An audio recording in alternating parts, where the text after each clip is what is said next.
আল্লাহ সুবহানাহু ওয়া তাআলার এই উলুহিয়ত, এই তাওহীদ এবং এই শিরক মুক্ত জীবন কোরআন মাজিদের পরতে পরতে আল্লাহ সুবহানাহু ওয়া তাআলা তুলে ধরেছেন।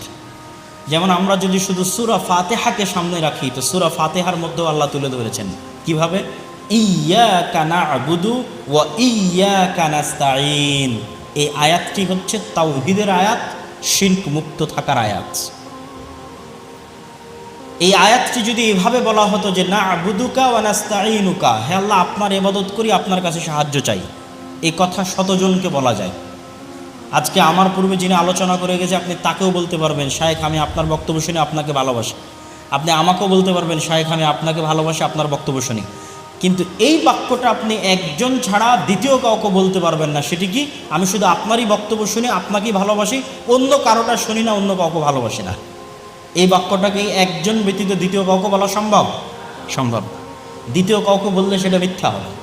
তো ইয়্যাকা না'বুদু ওয়া ইয়্যাকা নাস্তাঈন যখন বললেন, তখন অর্থ দাঁড়ালো এটি যে হে আল্লাহ আমরা শুধু আপনারই ইবাদত করি, আর কারো করি না, শুধু আপনার নিকটে সাহায্য চাই, আর কারো কাছে চাই না।